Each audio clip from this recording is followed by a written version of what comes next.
It's a beautiful day in the neighborhood, a beautiful day in the neighborhood. Would you be mine? What? Oh, hey guys, I didn't see you there. Well, thank you for joining me today. As you know, this is Culture Estate, and we're talking about real estate today. We're going to talk about how to buy your first investment property, and you're not going to want to miss it because we're going to get into some real juicy stuff.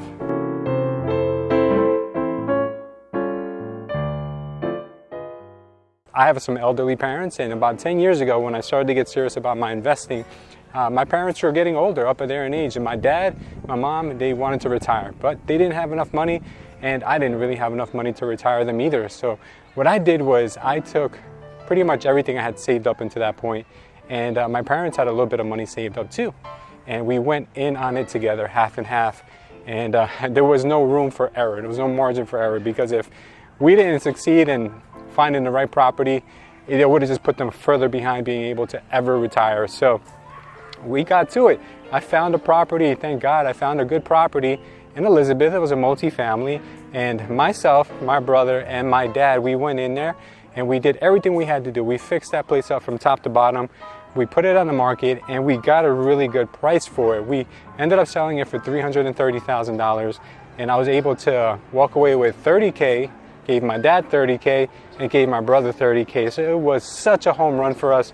It worked out smoothly. And after that, it really pretty much paved the road for us to become real estate investors. And then further down the line, I got into real estate investing for long-term holds, just for rentals. And what I learned along the way was this: real estate investing is not easy. And sometimes you will hit a home run and you will get very lucky and you'll feel like you can never go wrong. You feel like you're God's gift to real estate, but that couldn't be further from the truth. There's been times when I've lost 6 figures on a property, and I'm not talking about on paper, I'm talking about real money.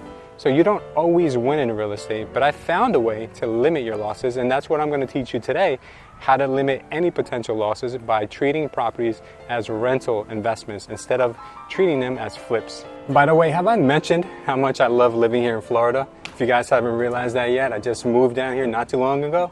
I'm excited because I'm going to start the whole process over here in Florida. But now let me talk to you a little bit about financing, and that's exactly where you can go wrong, because financing, or the wrong financing, could actually eat away at all your profits. And I sure did learn that. Now, in the beginning, when I first started, I didn't have any financing. I did everything cash.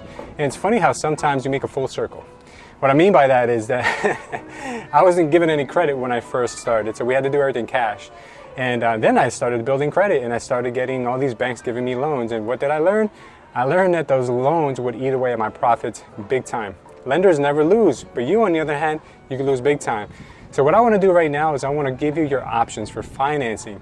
So you can either do an FHA loan if you don't own any other properties and live in the property for a few years and get the best terms possible, or you could do a conventional loan or commercial loan with a bank in order for you to get it as an investment property if you already own a home, or you can go with a hard money lender if you're getting a home run deal that's a multifamily and needs a lot of work.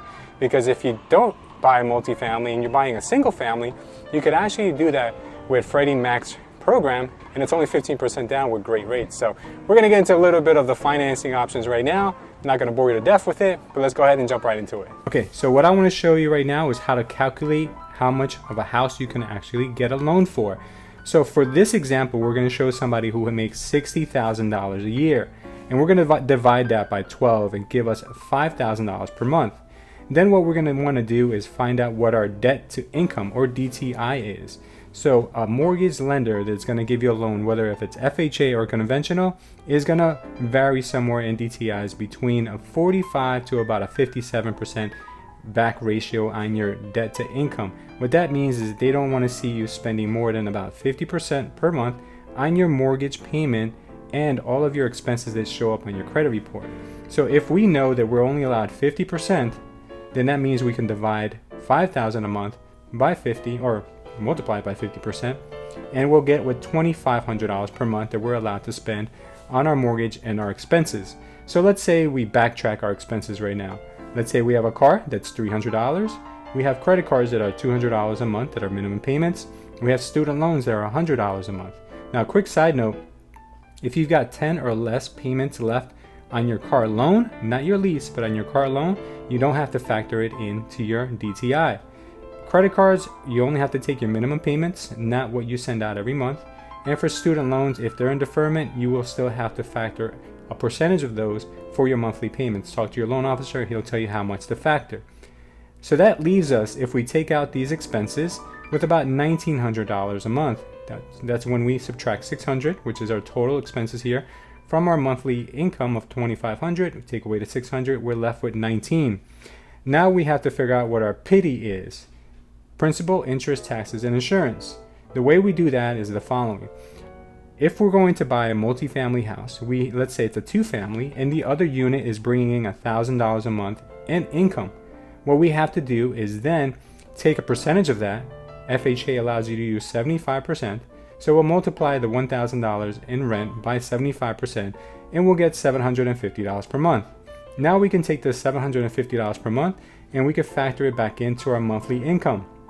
So now instead of only making $1,900 a month, we can actually make $2,650. We can use this number to qualify for a mortgage. And now this is where it gets really tricky. We know that we qualify for $2,650 a month. So now we have to figure out how much are the average taxes in the area and how much is the average insurance in the area. So let's say that your average taxes are about $6,000 a year or $500 a month. And let's say we're going to use, for this example, insurance being $1,200 per year or $100 a month. So we know there's about $600 in here for these expenses. So what we do now, we slide over into our mortgage calculator, and I'm going to show you here what you can actually qualify for. So as you can see here, we've already pre-filled our information. We have a home price of about $410,000. We have a down payment of 3.5%, and we have an interest rate of 3.25%, a mortgage term of 30 years. Taxes are $6,000. Insurance is $1,200. We don't have any HOA, our homeowners association fees, but you can add those in if you like.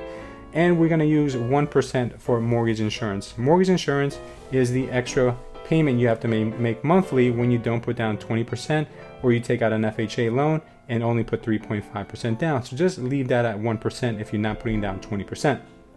So what you're going to see is that at $410,000, we're just about over on what we can qualify for. So remember, we said we qualify for $2,650, and the total payment right now is coming out to $2,662. So all we have to do is just factor in a different home price and go to $400,000 instead of $410 and see what that gives us. So what that gives us now is about a payment of $2,599. For some reason our taxes were changed. We'll go ahead and factor in $6,000 again. So that gives us $2,611. So as long as we buy a home that's $400,000 or less, with taxes of $6,000 or less, with a tenant that's in the other apartment who's paying at least $1,000 or more, we'll qualify for a loan with $60K in income a year. And that's how you figure out how much you qualify for with a regular mortgage. Now let's talk about qualifying for a mortgage with a hard money lender. This type of scenario, it doesn't really matter much on your income qualifications. It matters more about the project individually. So let's say that you found yourself a property for $250,000. And in that area, similar homes after renovations are going for about $400,000. Your lender is going to want to make sure that they don't have more than about 65 to 70% skin in the game. They don't want to lend you any more than 70% of what the after repair value, the ARV, is going to be.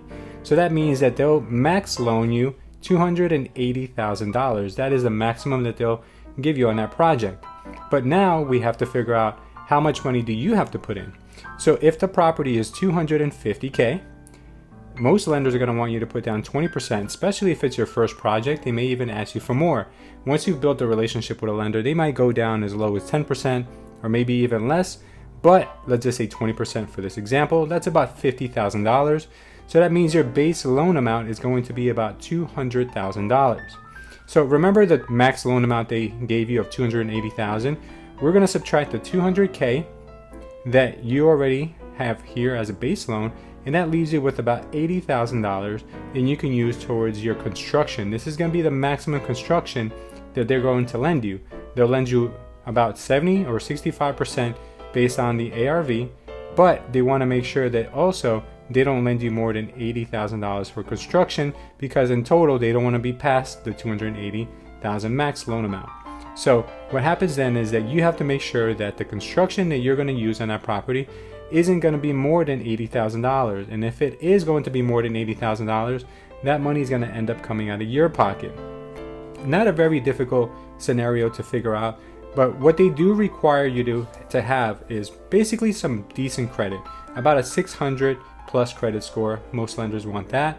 You want to make sure you filed your taxes, that way they don't come after you, the IRS doesn't come after you and put liens on the properties that they're financing. And they want to make sure you have some experience, and if you don't have any experience at all, they may ask you for a larger deposit or down payment, or they may want you to use a contractor that they've worked with before in order to make sure that you don't make any mistakes.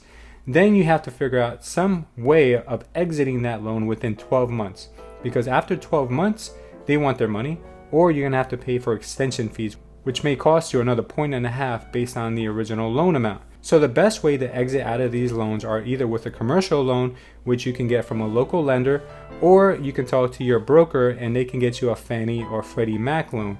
Now you're going to be going from about 12% interest to about 4 to 7% interest on a 30-year loan. So this is going to save you a lot of money in the long run. So make sure that you finish your project as quickly as possible in order to exit out and go into one of these loans as soon as possible.